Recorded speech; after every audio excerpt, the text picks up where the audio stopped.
What's up, founders? Welcome back to the Startup Founder Roadmap. I'm your host, Chris. And today's episode, we have Pat Cooper, a seasoned digital marketing strategist with a decade of experience helping brands redefine their marketing strategy to lower customer acquisition costs and accelerate revenue.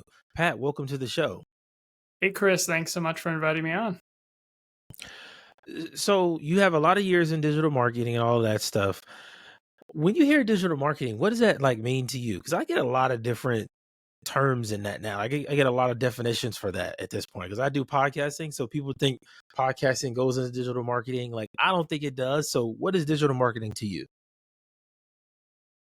Yeah, digital marketing to me is anything that is customer or user centric online that connects a relationship from an end consumer to a brand.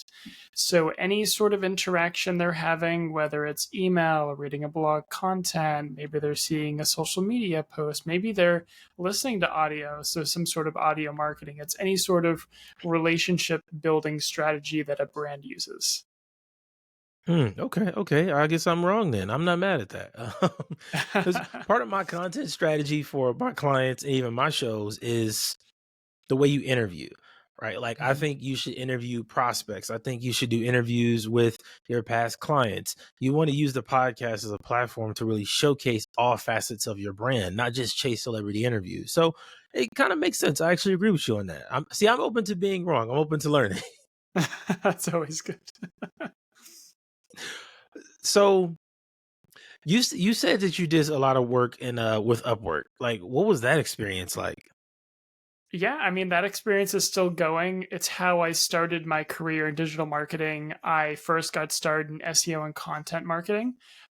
So I joined the platform to advance my skill set, work with some new clients, such as agencies. I've worked with probably about a little over a dozen agencies on Upwork so far. So I really got my start in content marketing, building out content for small to medium sized businesses. And that really just grew my skill set and evolved. And I went into paid media. I wrote some radio ads. I did some audio marketing, and it really just evolved my entire understanding of digital marketing. I've been on the platform for, I'd probably say, like 5 years now. I've made a little over six figures, probably close to like 200K now. And it's just a good experience. I recommend anyone that is new to marketing or they want to challenge a skill set that they're working on improving, whether it is marketing or web dev or design. Not sponsored by Upwork, but Upwork does, they do a great job of helping freelancers evolve their skill set. And this was, way before I got my 9 to 5. This was when I was still in college. I joined the platform just because I wanted to build a portfolio and get moving in the business world. Yeah, I think that kind of can help you speed up the process a bit. I think the earlier you can get into what you want to do, the better, especially at the bottom floor, like freelancing and stuff like that, because you just learn so much. Like for me in podcasting, I learned a lot about podcasting during that freelance phase. Like before starting an agency and building software, I had to start off with doing the coaching calls and doing consulting and stuff. And I think that starting at that foundational level really sets you up to kind of stay around longer versus those people that kind of jump from industry to industry. Like that stuff just, I don't think it bodes well for trying to build wealth, in my personal opinion. Yeah, I can agree with that. I work with a lot of students. I'm the former president of the American Market Association of the Boston chapter. So I get a lot of students that reach out to me and are like, I want to do this and that, but I don't know where to start or what to do. And I always say, do it. Just tap into the market. Like if you want to go into social media marketing, build up some sort of small social media brand. Just kind of get your feet wet in the water and build up that experience. Don't wait for a handout, or not a handout, but don't wait for an employer to come along and hire you. Free to learn those skills. Just dive in and learn those skills, build up your portfolio. You're going to be able to scale and grow your career so much quicker that way. Yeah, I 100% agree. I think that's what a lot of startup founders should be doing in the digital marketing space specifically. From my perspective, it's best to find two strategies that you can learn that you like to do and then execute those and go all in. So what's your perspective on digital marketing for startup founders? Let's say I'm the technical founder and I don't have a bunch of experience marketing or doing sales, but I know I have to market. Like, what's your advice to those people? Yeah, so it's finding the right people for the job to market your startup. I've consulted with a lot of startups on Upwork. Um, anyone from they've been a startup for 5 6 years. They're really focusing on building up their engagement in the industry, and they're building up their profit and revenue margins, to very small startups like they're just getting started. So they either try to have a super, super spreaded approach and try to approach marketing way, way too fast, way, way too much, want to be on every platform, want to reach every Yeah. customer, which is understandable. Startups have to make money.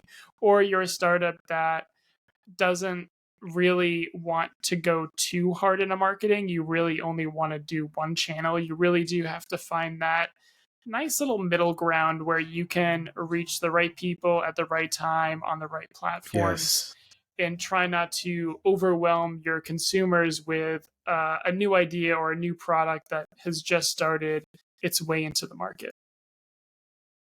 Yeah, I agree with that, man. Trying to be on every social platform, it sounds really good in theory.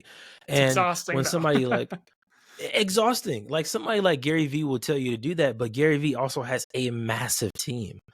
Like, it's Yes. not just him or one other person. It's literally, I think the last time I heard him mention it, it was over 200 people that work on just social media. So I don't think that if you have a small team or it's just you should be trying to be everywhere. Just get into one place. And I like to have a backup platform. And then you just dominate those two and just focus on that. How do you help your when it comes to startups, how do they choose the right platforms? I think that's a big question too. Like, if I am going to focus on social, how do I choose the right platform for that? Yeah, so it's all about finding the right audience, right? Because it doesn't really matter, what platform, what features of the platform have, what different ad products of the platform had. It's more, it's where are those consumers? Where's your target market? So if you're focusing on maybe an older demographic, you're focusing a bit more on maybe Facebook or YouTube or something like that. If you're going for a younger demographic, it's more going to lean towards like say Facebook Reels or Instagram Reels or TikTok, or something that's going to be short form, very short form content that's going to be really easy to watch and consume as a younger user. So it's a lot more about where is the person that you're looking to target, rather than, oh Yeah. hey, yeah, go on Facebook, go on X, that's where you're going to find people. Like, no, it isn't really. You really do have to follow where your target users are online. Yeah, I agree. I think even the type of user, like for me, I found that the podcasters I want for one of my brands, Pod Central for my software, it's like I could find podcasters on any platform, right? Like, they're Right. everywhere.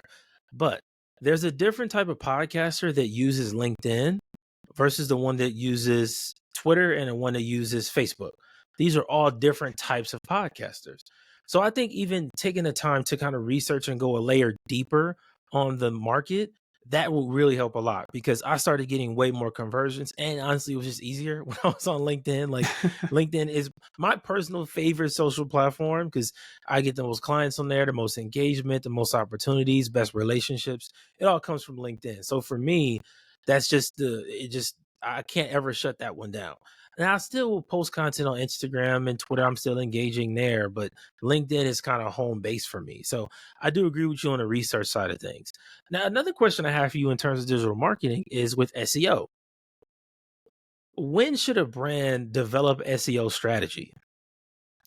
I think they should focus on that immediately. The way that a lot of marketers speak to paid media and organic media, such as SEO, is that paid media is such a short term game, because no matter how much budget you put into it, no matter how great the ad creative is, as soon as you cut the budget, it's gone. Like, that traffic you've been Yeah. generating, it's gone because you are not spending money. Like, ad markets are not going to be like, oh well, you spent a lot of money, so we'll keep your ads running. That's not how the ad auction works. So I always recommend to the people I work with or the people I consult with, start first on organic. It's free traffic. I know it does cost money to work with SEOs and get the content built out, but the amount of traffic that you're getting and the domain authority that you're building is here to stay as long as you keep on building out that content. Um, Especially with the platforms that you can leverage SEO on, Google, Yahoo, Microsoft. They're a lot larger than some of the paid social platforms that you may be tapping into for a paid media strategy. So it's always a big go to when I speak to people that are unsure where to get started just because the traffic is going to grow over time. And if you say stop doing SEO for a month, all your traffic is going to bottom out. You're probably going to maybe swing down a little bit, but you're going to maintain a lot of that growth. Wow. Yeah, it seems like SEO is one of those things that should be at the top of the priority list, right up there with branding, just because that authority, like you said, is super valuable. Being even on the first page of Google where people are constantly seeing your name is really helpful. I've gotten certain of my brands to that page before, and it's crazy the impact that it has. Like, you don't really realize it until you have like real life situations happen. Like, I had people come up to me like, "Oh, I've seen you before on Google or whatever." I'm like, "You saw me where?" Like, it's kind of mind blowing, to be honest, when you first get there. Um, so you think that the startup should start the SEO strategy and build all that stuff out within like the first 6 months or a year or something like that? Yeah, they should really get started within the first 3 months of launching their website. They should just focus on not only creating content that's really resourceful to search engines, but content that's really resourceful to their target audience. And a lot of that content can be repurposed for a paid media approach. So it's really dual facing there. Like once again, like SEO is going to be a process that takes, easily 4 to 9 months to see really strong positive gains. But over time, it's going to lead to higher and higher gains over potentially what a paid media strategy can provide off the bat. Okay, I love it. I love it. I love this, man. This is really good information, even for myself as a founder. Like, I'm working on so many different things. I'm always thinking, man, how long would it take for SEO to really give me some results? And I think that's one of the things that stops people from actually executing is that thought of, man, this is going to take forever. I'm not going to get anything for the next year. I think that stops a lot of people from starting. Plus, there's no real answer when it's like, okay, how often do I post? How long do they need to be? Do I need to have podcast episodes in there, YouTube videos? Like, it's so many variables that go into an SEO strategy. Yeah, that's so true. I've talked to a lot of founders who, as soon as they hear, hey, we should expect to see results in 4 to 6 months, are like, wait. Wait a second. I want to see results now. And it's like, yes, I understand that. But, getting on the first page of Google takes a lot of consistency and resources. So it does take time, but the payoff is well worth it. Yeah, yeah, I agree. I agree. So I love doing this on my episodes now. I love doing the unpopular opinions, right? So I want you to give me a few unpopular opinions you have about digital marketing, right? It could be anything out there, whether it's about blogging or email marketing or ads or whatever it is. I want just three unpopular opinions. Let's start with one. Let's go. Okay, so the first one is something that's been circulating for quite a bit, and that's that email marketing isn't dead. It's really not dead. I know that a lot of marketers like to tap into kind of the newer things, the TikTok and the Reels and the YouTube Shorts, just because it's really fun. And no one really likes typing out an email, right? But the audience that you're building with that email marketing list is really strong, and usually the intent signals are very high. So I know it's a little Yeah. unpopular, especially to some new marketers and some, ad managers that want to put their product first in front of, a free newsletter or free email list. But it's definitely a strategy that's going to be that's going to be alive for a very long time. Yeah, I don't think email marketing is going anywhere. I do think the format and the expectations might have changed a little bit just because there's Yes. so many newsletters, there's so many email lists. Like, 5 years ago, if you put out an ebook to get somebody's email, they were excited to get that ebook and read it and like be on your list and stuff. Whereas now you're not going to generate any buzz off of that. So I do agree that it's still relevant. It's just changed a little bit. Okay, I agree with you on that one. Email marketing is not dead. That's part of my personal strategy for this book launch I got going later this year. So I hope it's not dead, right? Like No, no, it's that's a not. big It's part of my alive. marketing strategy. Okay, what's your next unpopular opinion about digital marketing? So another marketing vertical that's not dead is SEO. You'll see probably a lot on X and Instagram marketers talking about how SEO could potentially be dead over the next few years with AI and automation, and how easy it is to build out content. You don't really need SEOs in place anymore. And that couldn't be further from the truth. You do need people in there managing content, and organic media matters so much. And although there are AI tools in use that automatically can whip out a piece of blog content in minutes, it's important to Yeah. have SEOs and content marketers in there to build out really authentic content that's relevant to users. And no matter what Hmm. algorithms Google is going to put out, you're always going to need some sort of SEO or search professional that's going to be optimizing a brand to have the widest approach and the widest domain authority on those search channels. So wait a second. You said that you have to have an SEO expert to help you with the content. Like that's one of my personal questions when it comes to SEO is what are like the basics of it? I know I need keywords, maybe some long tail keywords if I don't have a lot of domain authority. But like, how often am I posting? How many words does it need to be? The what makes the content more rich, as you said? Like, what is all of that stuff? Yeah, so it goes back to your audience. What does your audience need? What type of content do they want?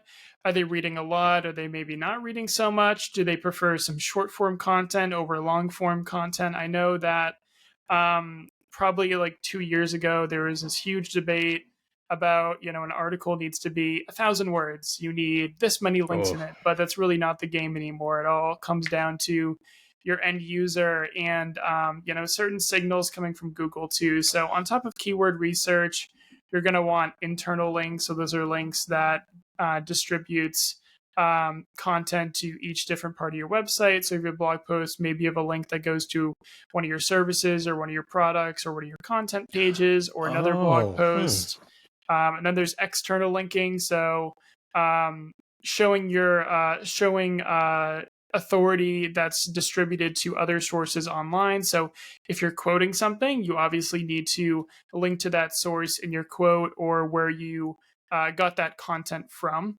And then there is also structured schema. So this is more back end development work that tells Google, hey, this is what this is. This is a title. This is a meta description. This is a snippet of the text that can be used on search engines. And those signals are super important for Google so they can actually structure your content online in appropriate areas of their search engines. yeah. See, it's a lot of moving parts that go into SEO, and it makes It's a sense why it lot. takes so long. Yeah, it makes sense. Like when you explain it like that, it's so many layers and levels to it. Like it makes sense why it takes so long to see results. I completely understand that. All right, that's good. Okay, it's a really good unpopular opinion. What's your last unpopular opinion about digital marketing? So I think my last one is that um, marketing education is not dead. That's not. I guess I'm on the trend of things aren't dead yet. So I think Really? that there's a lot of experience you can gain from doing things yourself and learning things yourself, but I think there's still quite a bit of value in getting a college degree and going to college. Now this is someone who is a former college dropout that did go back to college, and I'm not saying you even like can't start your marketing career by, skipping college. Like you can totally skip college and start your marketing career, but I think that there's a lot of value I got out of school, some core marketing concepts and marketing professors that I've connected with and just learned so much from, not even in their actual coursework, but what they do on their day to day. A lot of my professors worked for a lot of like Fortune 100, Fortune 500 companies, and Oh wow. I got so much value out of that. And being able to connect with now, former colleagues of mine who I went to school with, and having that sense of community in the marketing world is super important, especially these days when you see so many layoffs across the marketing landscape and you see a lot of new Ooh, technologies and strategies emerging. Having that sort of community that you built out in college is super important. And I think the college experience is going to change. I think that yeah. programs are going to change and how we approach education is going to change.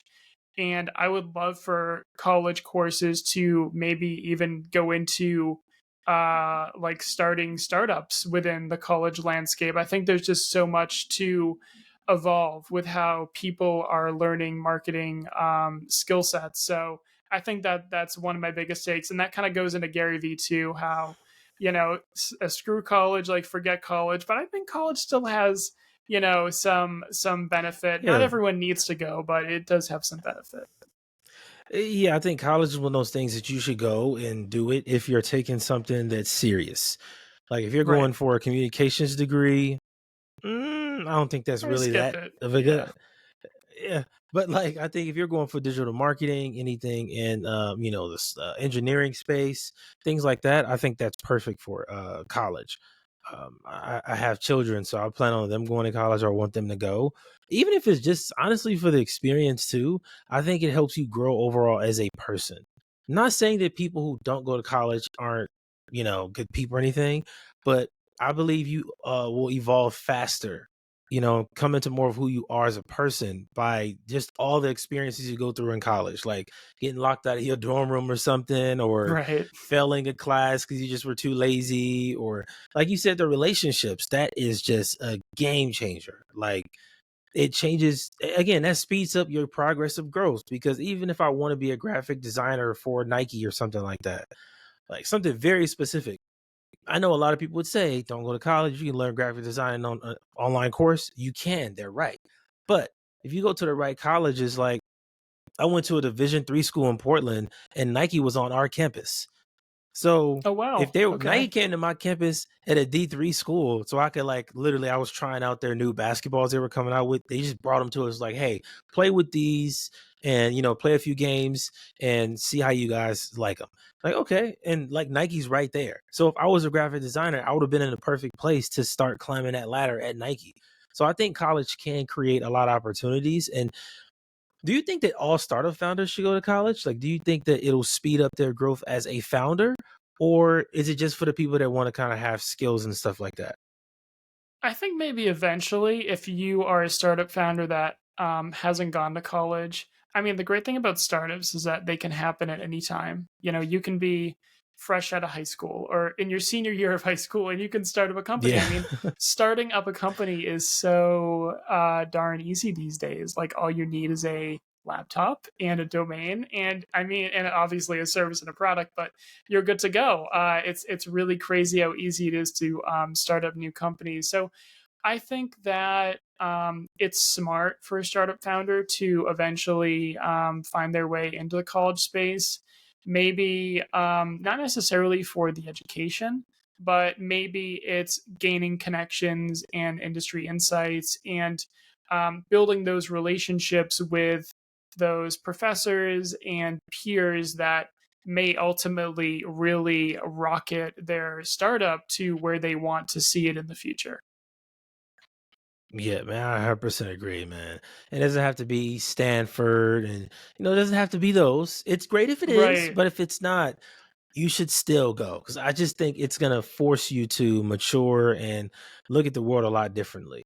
Man, Yeah, this was don't, a great you know, conversation. yeah, this has been fantastic. I think we got to do a part two of this where we strictly like just talk about the processes of digital marketing. I want to do an episode that's literally just about like the company that's trying to get their MVP out there. Like, what's a clear cut marketing process for them? to get to that first 100 users? Like, I think that would be a really good episode because that's something I've personally been asked about a couple times.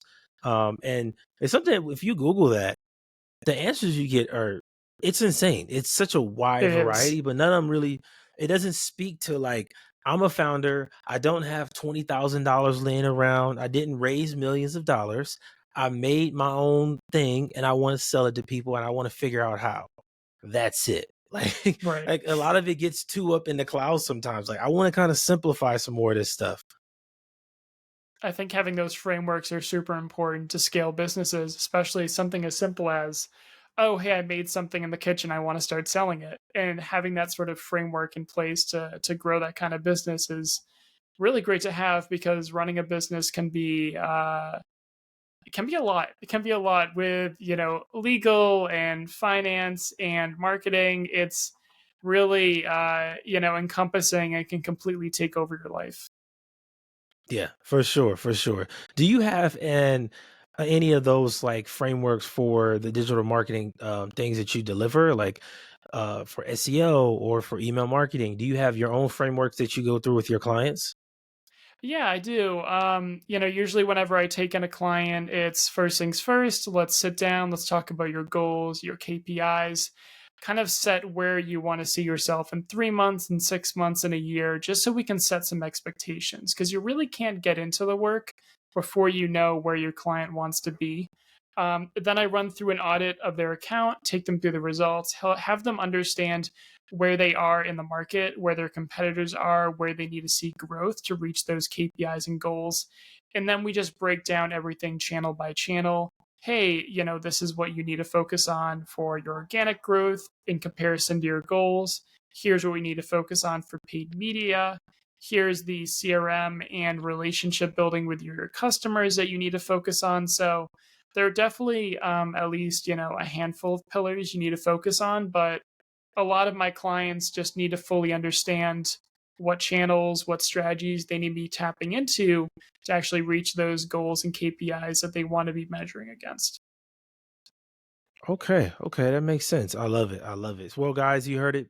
Pat has a bunch of frameworks for you, a bunch of strategies. I'm definitely having Pat back on the show so we could dig into some other topics. Pat, welcome. Well, thank you again for being here. Let people know where they can find you and book that strategy session. Thanks so much, Chris.